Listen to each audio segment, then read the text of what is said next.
আল্লাহ কতই মহান, ক্ষমতাবান, সব কিছুর উপরে মহিমাময়।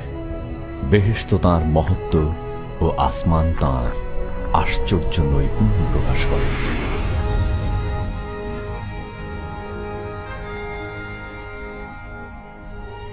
দিনের পর দিন এবং রাতের পর রাত তারা তাঁকে প্রকাশ করে।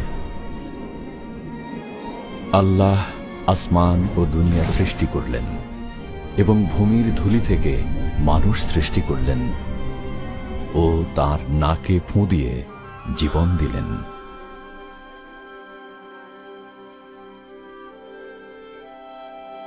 প্রেমময় আল্লাহ নিজ সুরতে পুরুষ ও স্ত্রী সৃষ্টি করলেন যেন তার সাথে সম্পর্ক থাকে। শুরুতেই তারা তাকে সম্মান জানালো এবং তার সঙ্গে বাস করতে লাগল।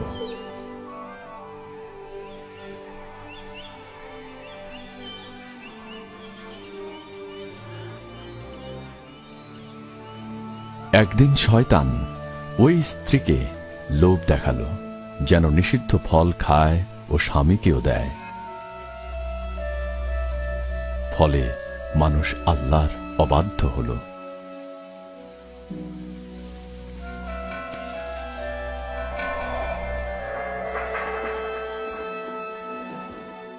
এই পাপের ফলে মানুষ আল্লাহ থেকে বিচ্ছিন্ন হল এবং এদন বাগান থেকে বের করে দিল।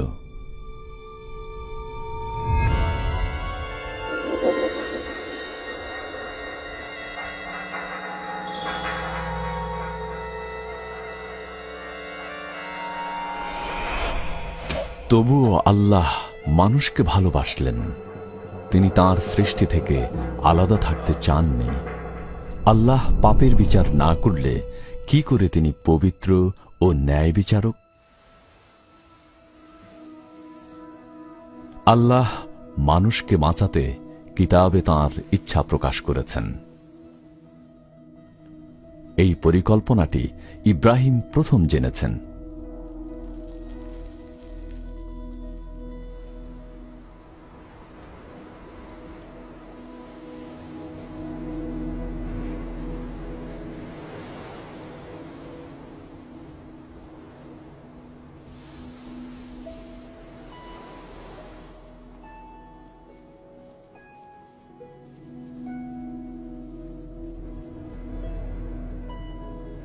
ইব্রাহিম ধার্মিক ছিলেন।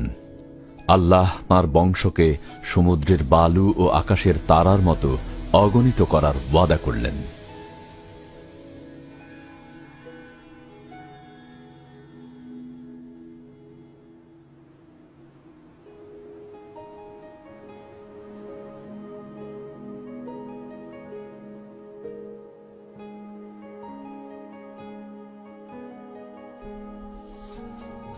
ইব্রাহিমের ঈমান পরীক্ষার জন্য আল্লাহ তাঁর পুত্রকে কোরবানি দিতে বললেন।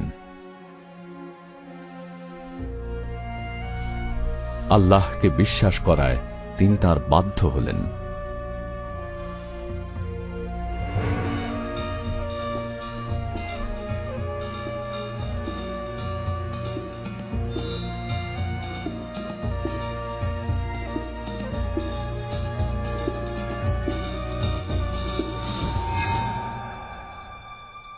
পুত্রকে কোরবানি দিতে ছোরা তুলতেই ফেরেশতা তাঁকে থামালেন। দেখলেন ইব্রাহিম আল্লাহর বাধ্য এবং তাঁকে ভয় পান।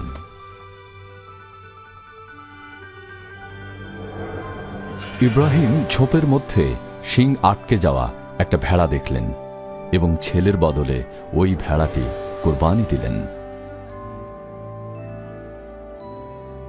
আল্লাহ ইব্রাহিমকে দেখালেন, যতদিন মানুষের পাপ ক্ষমার জন্য তার চূড়ান্ত কোরবানি না হয়, ততদিন ভেড়া বা কোনো পশু মানুষের পাপের জন্য কোরবানি করা হবে। এই কোরবানি পাপে বিচ্ছিন্ন মানুষকে আল্লাহর সাথে পুনর্মিলন ঘটাবে। পাক কিতাবে এমন একজনের কথা বলা আছে, তিনি মানুষের পাপের পরিবর্তে চূড়ান্ত কোরবানি হবেন, যেমন ইব্রাহিমের ছেলের বদলে ভেড়াটা কোরবানি হয়েছিল। কেউ কেউ এই লোকটিকে মসীহ বলেন, যিনি মানুষকে চিরতরে আল্লাহর সঙ্গে পুনর্মিলিত করবেন।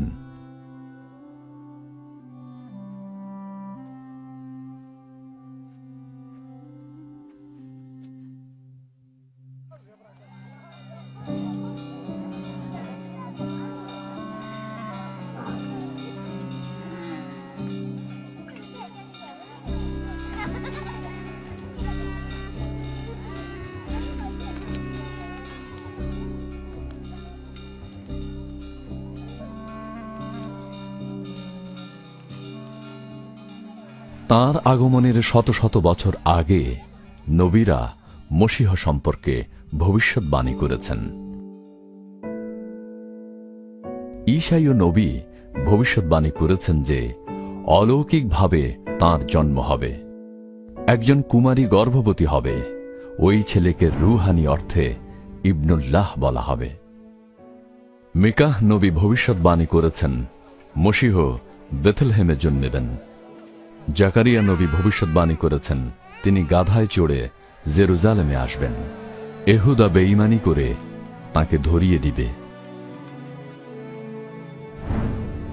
মসীহ সম্পর্কে ঈসাইয় বলেছেন, আল্লাহর মনোনীত লোকটি গরিবদের কাছে সুখবর প্রচার, লোকদের সান্ত্বনা দেবেন ও বন্দীদের কাছে মুক্তির কথা ঘোষণা দিবেন।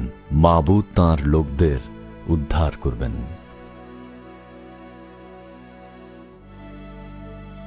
কে এই মসীহ? প্রথম শতকে ঈসা মসীহ এসেছেন। কিছু লোক ভাবল, নবীদের ভবিষ্যৎবাণী কি তাঁর জীবনে পরিপূর্ণ হয়েছে? ঈসা মসীহ কি একজন নবীর চেয়ে বেশি?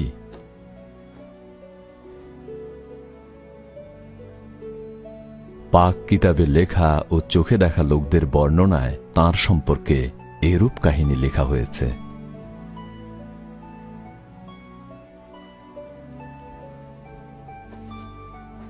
মসীহের ভূমিকায় একজন অভিনয় করেছেন। যদিও কেউ এর যোগ্য নয়, তবু এটা করা হয়েছে যাতে মসীহের জীবন থেকে শিক্ষা পাই।